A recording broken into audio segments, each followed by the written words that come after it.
버블랩은 단지 여러분의 물건을 포장 안에 깔끔하게 보관하기 위해 발명된 것이 아니라 스트레스 해소에도 효과적입니다.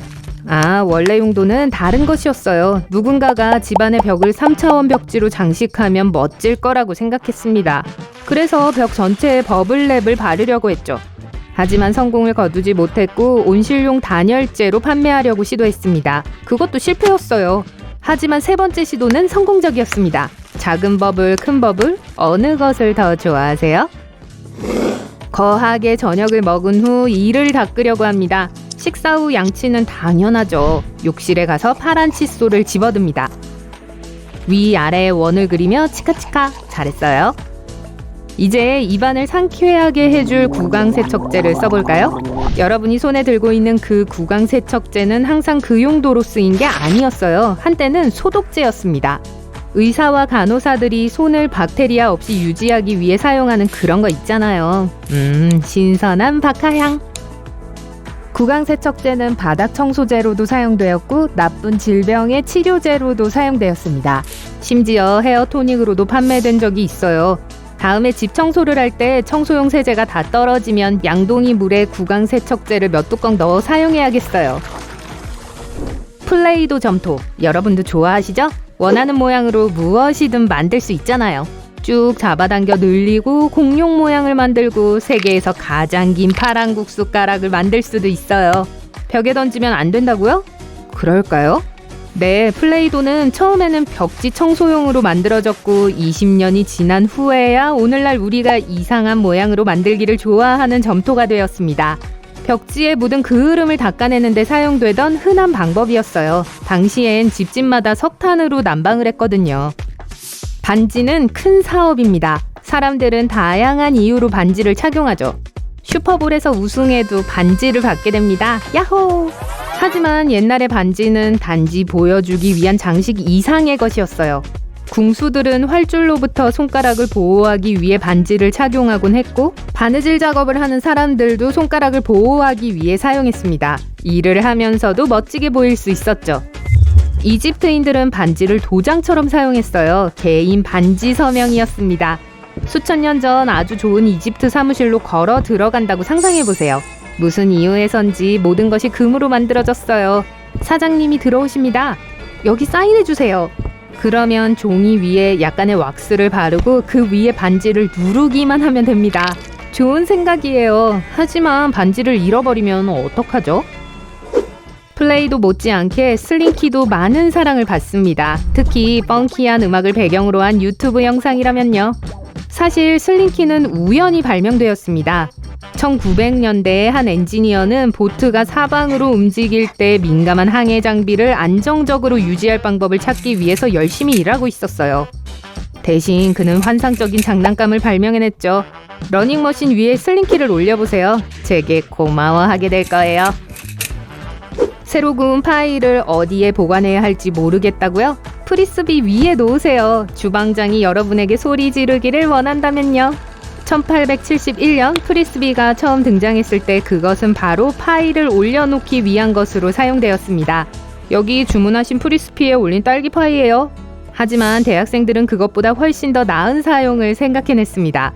몸을 거꾸로 해서 프리스비 던지기 할 줄 아세요?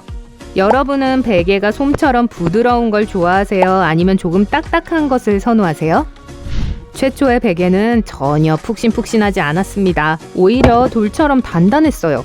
왜냐하면 말 그대로 돌로 만들어졌기 때문입니다.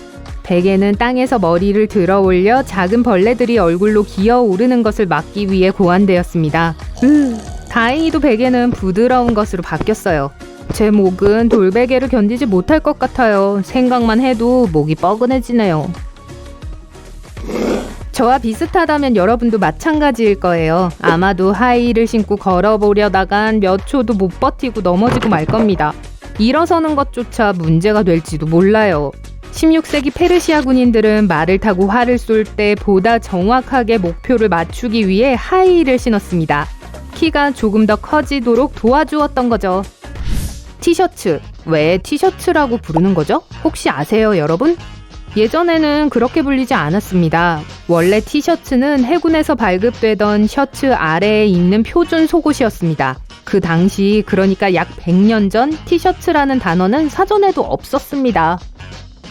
고대 이집트로 돌아가 볼까요? 몇몇 사람들은 아이섀도를 하고 다녔어요. 패션에 있어서는 정말 앞서간 사람들이었다고 생각할 수도 있을 거예요. 그럴 수도 있었겠지만 사실은 이글거리는 뜨거운 사막 태양의 눈부신 빛으로부터 눈을 보호하기 위해 아이섀도를 발랐습니다. 그때는 선글라스가 없었거든요. 또한 몇몇 의식의 일부로 사용되기도 했습니다. 우리는 그들이 무엇을 하고 있었는지 왜 그랬는지 잘 모르지만 멋지게 보였을 거라는 건 확실해요. 아이섀도를 잔뜩 바른 얼굴로 스키를 타고 언덕을 내려오는 사람을 상상해보세요. 기억력이 나빠지고 있다고요? 걱정하지 마세요. 누구나 그런 경험이 있답니다. 뭐라고요? 무슨 얘기 중이었죠? 서랍으로 가서 이걸 한 무더기 꺼내세요. 네, 포스트잇입니다. 이제 메모를 하세요. 포스트잇이 거의 다 떨어졌음. 오, 아주 효율적이네요. 포스트잇은 다양한 접착제를 연구하던 과학자에 의해 우연히 발명되었습니다.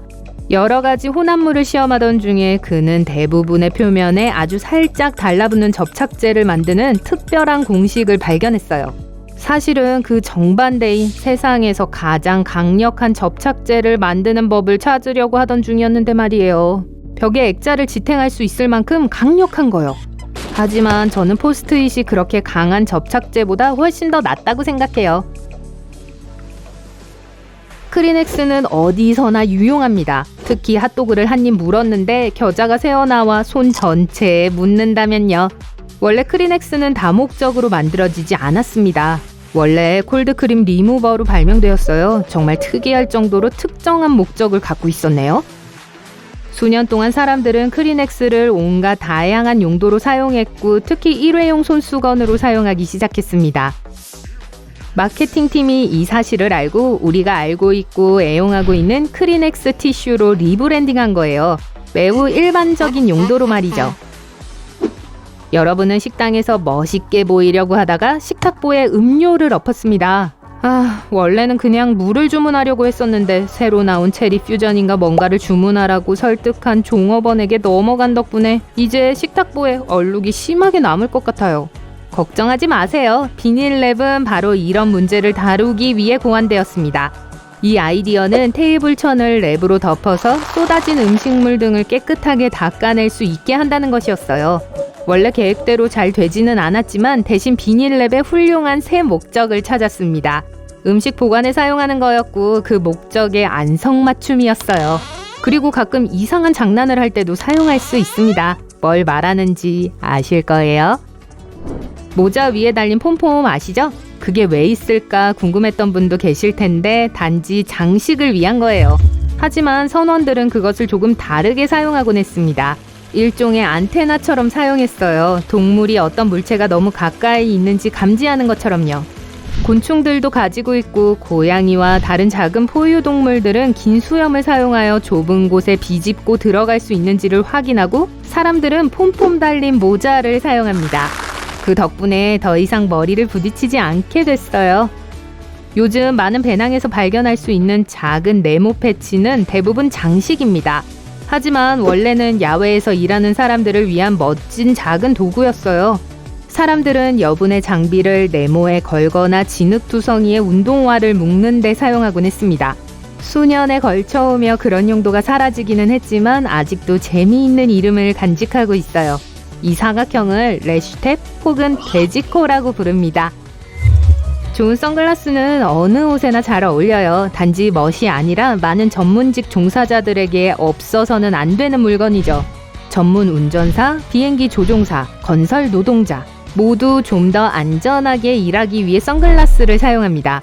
약 1000년 전엔 판사들이 선글라스를 끼곤 했습니다. 상상해보세요. 여러분은 12세기 재판에 있어요. 판사가 이번 판결을 어떻게 내릴지 궁금하다고요? 판사가 무슨 생각을 하고 있는지 추측하려고 정말 열심히 애써보지만 알 수가 없어요. 판사가 선글라스를 쓰고 있거든요. 누군가를 신문하는 동안 얼굴 표정을 숨길 수 있는 완벽한 방법이죠.